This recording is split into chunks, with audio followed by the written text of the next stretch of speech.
Hi all, എല്ലാവർക്കും നമസ്കാരം. അപ്പോൾ ഇന്നത്തെ നമ്മുടെ റെസിപ്പി നല്ല ഹെൽത്തി ആയിട്ടുള്ളൊരു റെസിപ്പിയാണ്. ഓട്സ് കൊണ്ടുള്ള പുട്ട്. സാധാരണ അരിപ്പുട്ട് ഉണ്ടാക്കുന്ന പോലെ നല്ല പെർഫെക്റ്റ് ആയിട്ട് നമുക്ക് വീട്ടിൽ തന്നെ ഓട്സ് പുട്ട് തയ്യാറാക്കി എടുക്കാം. അരിപ്പുട്ടിനേക്കാൾ നല്ല ഹെൽത്തി ആയിട്ടുള്ള ഓട്സ് പുട്ട്. അപ്പോൾ നമുക്കിതെങ്ങനെ ഉണ്ടാക്കുന്നതെന്ന് നോക്കിയാലോ. അപ്പോൾ അതാ നമ്മുടെ ഹെൽത്തി ആയിട്ടുള്ള നല്ല സോഫ്റ്റ് ആയിട്ടുള്ള ഓട്സ് പുട്ട് ഉണ്ടാക്കാൻ വേണ്ടിയിട്ട് ഞാനിവിടെ എടുത്തേക്കുന്നത് 1.5 കപ്പോളം ഓട്സ് ആണ്. ഇനി ഇത് നമുക്കൊന്ന് ജസ്റ്റ് ഒന്ന് പൊടിച്ചെടുക്കണം. അതിന് വേണ്ടിയിട്ട് ഇതൊരു മിക്സി ബൗളിലേക്ക് ഇട്ട് കൊടുക്കാം. മിക്സി ബൗൾ എടുക്കുമ്പം നല്ല ഡ്രൈ ആയിട്ടുള്ള മിക്സി ബൗൾ എടുക്കാൻ ശ്രദ്ധിക്കുക. വെള്ളമയം ഒന്നും ഒട്ടും കാണരുത്.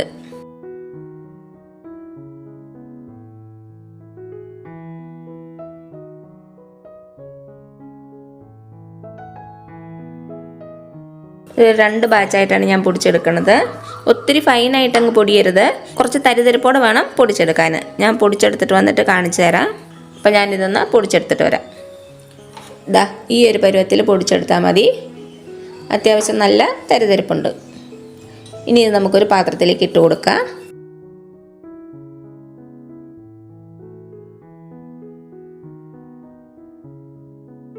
ഇനി അടുത്ത ബാച്ചും ഇതേപോലെ തന്നെ പൊടിച്ചെടുക്കുക. ഇതാ നമ്മുടെ അടുത്ത ബാച്ചും റെഡിയാണ്. ഇതും നമുക്ക് ഈ പാത്രത്തിലേക്ക് തന്നെ ഇട്ട് കൊടുക്കാം. ഇനി ഈ മിക്സി ബൗൾ ഇപ്പോൾ കഴുകാൻ നിൽക്കണ്ട, നമുക്ക് പിന്നീട് ആവശ്യം വരും.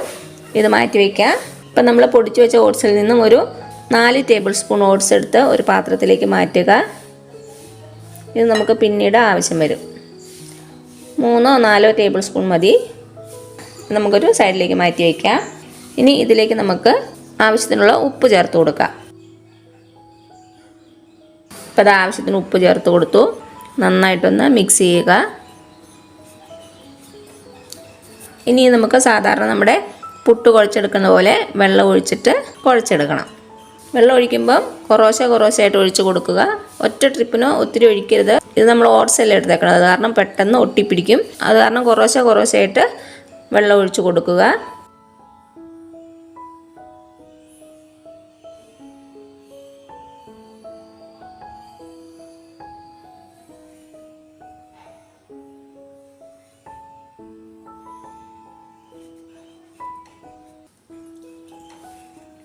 ഞാൻ എന്തോരം വെള്ളം എടുത്തെന്ന് ലാസ്റ്റ് പറയാം. എല്ലാ ഭാഗത്തേക്കും വെള്ളത്തിൻ്റെ അംശം എത്തണം. ഡ്രൈ ആയിരുന്നാൽ നമ്മുടെ ഓട്സ് സോഫ്റ്റായി വരത്തില്ല.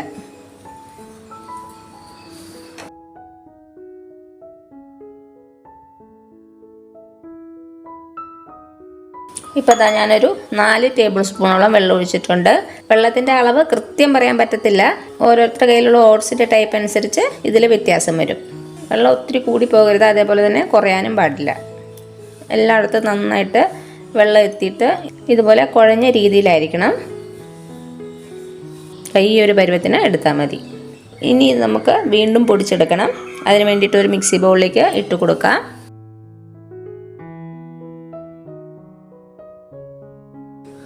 ഇപ്പോൾ അതാ ഓട്സ് മുഴുവനായിട്ട് ഇട്ട് കൊടുത്തു. ഇനി ഇതിലേക്ക് നമ്മൾ നേരത്തെ മാറ്റി വെച്ചില്ലേ ഓട്സിൻ്റെ പൊടി, അത് ഒരു 2 ടേബിൾ സ്പൂണോളം ഇട്ട് കൊടുക്കാം. ഈ ഓട്സ് പൊടിക്ക് പകരം നിങ്ങൾക്ക് വേണമെങ്കിൽ ഗോതമ്പ് പൊടിയും ചേർക്കാം. അങ്ങനെയാണെങ്കിൽ നമുക്ക് പെർഫെക്റ്റായിട്ട് പുട്ടുണ്ടാക്കാൻ പറ്റും. എന്നിട്ട് ഇത് ജസ്റ്റ് ഒന്ന് കറക്കിയെടുക്കണം. പൊടിച്ചെടുക്കുമ്പോൾ ഒരു പ്രത്യേക കാര്യം ശ്രദ്ധിക്കണം. റൈറ്റ് സൈഡിലോട്ട് കറക്കരുത്, ലെഫ്റ്റ് സൈഡിലോട്ട് കറക്കി വേണം ഇത് പൊടിച്ചെടുക്കാൻ. പൾസ് ബട്ടൺ യൂസ് ചെയ്യണം. പൾസ് ബട്ടൺ യൂസ് ചെയ്ത് 1 സെക്കൻഡ് ഒന്ന് തിരിക്കുക. എന്നിട്ട് ഓഫ് ചെയ്തിട്ട് ചെക്ക് ചെയ്യുക പൊടിഞ്ഞോന്ന്. പൊടിഞ്ഞിട്ടില്ലെങ്കിൽ വീണ്ടും 1 സെക്കൻഡ് അടിക്കുക. അങ്ങനെ നോക്കി വേണം നമുക്കിത് പൊടിച്ചെടുക്കാൻ. അപ്പം ഞാനിത് പൊടിച്ചെടുത്തിട്ട് വരാം. അപ്പോൾ അതാ നമ്മുടെ ഓട്സ് പൊടിച്ചുകൊണ്ട് വന്നിട്ടുണ്ട്, കണ്ടോ. അപ്പോൾ അതാ കട്ടകളൊന്നുമില്ലാതെ നല്ല സ്മൂത്തായിട്ട് കിട്ടിയിട്ടുണ്ട് നമ്മുടെ മാവ്. ഇപ്പം നിങ്ങൾ പൊടിച്ച് നോക്കിയപ്പം കട്ടകളുണ്ടെങ്കിൽ കുറച്ചുകൂടി ഓട്സിൻ്റെ പൊടി ഇട്ട് കൊടുത്തിട്ട് കറക്കിയെടുത്താൽ മതി. ഞാനിപ്പോൾ ഇവിടെ 2 ടേബിൾ സ്പൂൺ ഇട്ടപ്പോൾ കറക്റ്റായിരുന്നു. ഇത് നമുക്ക് നമ്മുടെ പാത്രത്തിലേക്ക് തന്നെ ഇട്ട് കൊടുക്കാം. കണ്ടോ, ഒട്ടും കട്ടകളില്ലാതെ കിട്ടിയിട്ടുണ്ട്. ഇനി ഇതിലേക്ക് ഞാൻ കുറച്ച് തേങ്ങ ചേർത്ത് കൊടുക്കുന്നുണ്ട്. ഇതിപ്പോൾ ചേർക്കണമെന്നില്ല, പക്ഷേ കൂടുതൽ ടേസ്റ്റിന് വേണ്ടി ചേർക്കണതാണ്. നന്നായിട്ടൊന്ന് മിക്സ് ചെയ്ത് കൊടുക്കുക.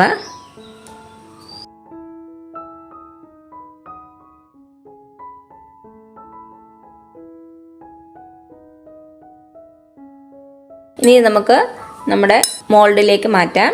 ഞാനിവിടെ ഈ മോൾഡാണ് യൂസ് ചെയ്യണത്, ചെറിയ മോൾഡ്. അപ്പം നിങ്ങളുടെ കയ്യിൽ വലിയ മോൾഡാണെങ്കിൽ, നീളമുള്ള മോൾഡാണെങ്കിൽ അത് യൂസ് ചെയ്യുക. ആദ്യം നമുക്കിതിലേക്ക് കുറച്ച് തേങ്ങ ചേർത്ത് കൊടുക്കാം. ഇനി ഇതിലേക്ക് നമുക്ക് നമ്മുടെ ഓട്സ് ചേർത്ത് കൊടുക്കാം.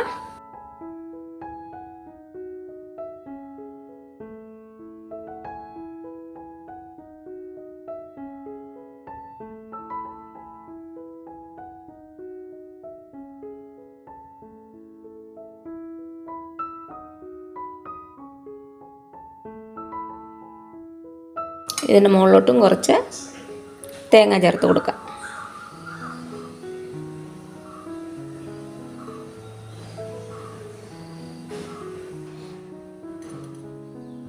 ഇനി നമുക്ക് വേവിച്ചെടുക്കാം. അപ്പോൾ അതാ ഞാനൊരു കുക്കറിൽ വെള്ളം തിളപ്പിക്കാൻ വേണ്ടി വെച്ചിട്ടുണ്ട്.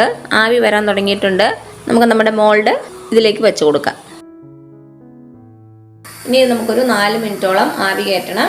4 മിനിറ്റ് ആകുമ്പോഴേക്കും നമ്മുടെ പുട്ട് റെഡി ആയിട്ടുണ്ടാവും. അപ്പോൾ ഒരു 4 മിനിറ്റ് നമുക്ക് വെയിറ്റ് ചെയ്യാം. അപ്പോൾ അതാ ഒരു 4 മിനിറ്റ് കഴിഞ്ഞിട്ടുണ്ട്. നമ്മുടെ പുട്ട് റെഡി ആയിട്ടുണ്ടാവും. നമുക്കിതൊരു പാത്രത്തിലേക്ക് മാറ്റാം. ഒരു പാത്രത്തിലേക്ക് മാറ്റുവാണേ.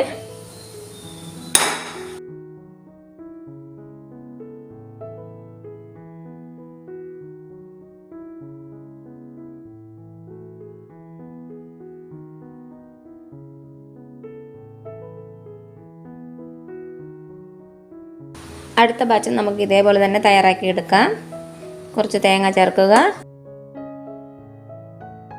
ആദ്യത്തെ പുട്ടുണ്ടാക്കി കഴിയുമ്പോൾ ബാക്കി മാവ് നമുക്ക് അടച്ചു വെച്ച് കൊടുക്കണം, അല്ലെങ്കിൽ ഡ്രൈ ആയി പോകും. ഇതിൻ്റെ മുകളിലോട്ടും കുറച്ച് തേങ്ങ ചേർത്ത് കൊടുക്കാം. ഇതും അതേപോലെ തന്നെ 4 മിനിറ്റ് ആവി കയറ്റാം. അപ്പോൾ അതാ ഇത്രയുള്ളൂ നമ്മുടെ ടേസ്റ്റി ആയിട്ടുള്ള, അതേപോലെ തന്നെ നല്ല ഹെൽത്തി ആയിട്ടുള്ള ഓട്സ് പുട്ട്. എല്ലാവരും ട്രൈ ചെയ്ത് നോക്കുക. എന്നിട്ട് അഭിപ്രായങ്ങളൊന്നും അറിയിക്കാൻ മറക്കരുത്. അപ്പോൾ ഈ വീഡിയോ ഇഷ്ടമായില്ലേ ലൈക്ക് ചെയ്യാൻ മറക്കരുത്. അതേപോലെ തന്നെ സബ്സ്ക്രൈബ് ചെയ്യാനും ഷെയർ ചെയ്യാനും മറക്കരുത്. അപ്പോൾ ഇനി പുതിയ റെസിപ്പി ആയിട്ട് വരുന്നവരേക്കും thank you so much. By.